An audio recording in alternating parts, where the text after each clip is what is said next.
Langit malam di Timur Tengah menyala. Bukan karena bintang, bukan karena cahaya kota, tapi karena rudal. Satu demi satu, garis api melesat menembus kegelapan. Dari arah yang berbeda, menuju target yang berbeda. Dalam hitungan detik, langit berubah menjadi medan perang. Di utara, ledakan terdengar dari perbatasan Lebanon.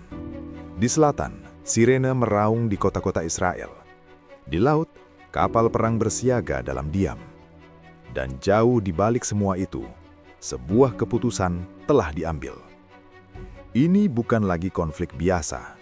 Ini adalah perang di banyak front sekaligus. Apa yang sebenarnya sedang terjadi? Mengapa konflik antara Israel dan Iran tiba-tiba meledak menjadi begitu luas? Dan yang paling mengkhawatirkan, apakah ini titik di mana perang tidak lagi bisa dihentikan? Untuk memahami situasi ini, kita harus melihat satu perubahan besar. Selama puluhan tahun, Israel dan Iran bertarung dalam bayangan. Serangan rahasia, operasi intelijen, perang tanpa pengakuan. Tapi sekarang, semua itu sudah berubah. Perang ini keluar dari bayangan dan mulai terlihat oleh dunia. Perubahan itu dimulai ketika Israel memutuskan untuk menyerang lebih dalam. Bukan hanya target militer biasa, tapi pusat kekuatan Iran, fasilitas strategis, infrastruktur vital, dan bahkan orang-orang penting dalam sistem kekuasaan. Ini bukan sekedar serangan. Ini adalah pesan bahwa Israel tidak lagi bermain aman. Namun yang mungkin tidak sepenuhnya diperhitungkan adalah bagaimana Iran akan merespons. Karena kali ini, Iran tidak hanya membalas, Iran membuka semua front. Di utara Israel, Lebanon mulai bergerak. Kelompok bersenjata yang selama ini menjadi bayangan Iran akhirnya ikut turun. Roket diluncurkan tanpa henti. Perbatasan berubah menjadi garis api. Israel harus membagi fokusnya. Dan itu baru awal.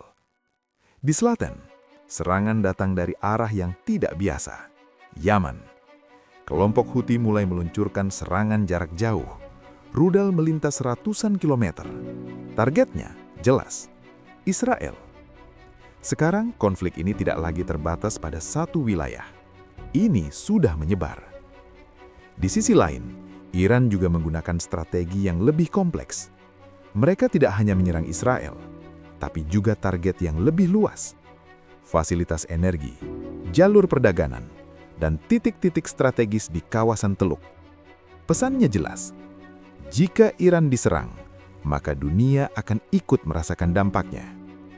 Dan dunia benar-benar mulai merasakannya. Harga energi naik, pasar global bergejolak, ketidakpastian menyebar ke berbagai negara. Karena ini bukan lagi tentang dua negara. Ini tentang sistem global. Namun di balik semua serangan ini, ada satu hal yang membuat situasi semakin berbahaya. Jumlah front.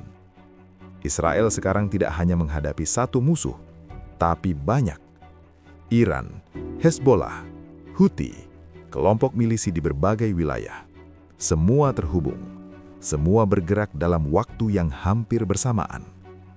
Dan di sisi Israel, responsnya tidak kalah besar. Serangan udara terus dilakukan. Target dihantam di berbagai negara. Konvoi dihancurkan sebelum mencapai tujuan. Basis militer dilumpuhkan dari jarak jauh. Ini bukan lagi pertahanan. Ini adalah operasi skala besar. Lalu ada satu faktor yang tidak bisa diabaikan. Amerika Serikat. Sebagai sekutu utama Israel, Amerika tidak tinggal diam. Kapal induk dikerahkan, pasukan ditempatkan di berbagai titik strategis, sistem pertahanan diaktifkan, penuh. Ini adalah sinyal bahwa konflik ini bisa naik level kapan saja. Dan di sisi lain, Iran juga tidak sendirian. Hubungan strategis dengan Rusia dan Cina menjadi perhatian besar. Meskipun belum terlibat langsung, kehadiran mereka dalam bayangan cukup untuk mengubah perhitungan. Karena jika konflik ini melebar, dunia bisa terbelah. Inilah yang membuat perang ini berbeda. Ini bukan hanya soal siapa menyerang siapa. Ini soal jaringan, aliansi, dan kepentingan global yang saling bertabrakan. Sejarah pernah menunjukkan pola seperti ini.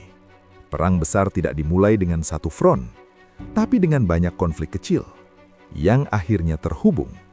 Dan ketika itu terjadi, tidak ada yang bisa mengendalikannya. Namun sekarang, kita melihat pola yang sama. Konflik di Gaza, ketegangan di Lebanon, serangan dari Yaman, tekanan di Teluk, semua terjadi hampir bersamaan. Seolah ada satu garis tak terlihat yang menghubungkan semuanya. Dan di tengah semua ini, ada satu pertanyaan besar. Apakah ini masih bisa dihentikan? Sejauh ini, masih ada batas. Masih ada garis yang belum dilewati. Serangan terjadi, tapi masih terukur. Balasan diberikan, tapi masih terukur. Seolah semua pihak tahu, jika mereka melangkah terlalu jauh, tidak akan ada jalan kembali. Tapi masalahnya, dalam perang seperti ini, kesalahan kecil bisa jadi bencana besar. Satu rudal yang salah sasaran, satu keputusan yang terlalu cepat, satu reaksi yang terlalu keras, dan semuanya bisa berubah.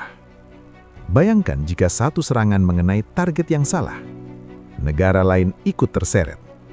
Aliansi mulai bergerak, dan dalam waktu singkat, konflik ini tidak lagi terbatas. Inilah resiko terbesar dari perang multifront. Bukan hanya karena banyaknya medan pul perang, tapi karena kompleksitasnya. Semakin banyak pihak terlibat, semakin sulit untuk dikendalikan. Dan saat ini, dunia sedang berada di titik itu. Titik di mana semuanya masih bisa dihentikan. Atau justru akan meledak lebih besar.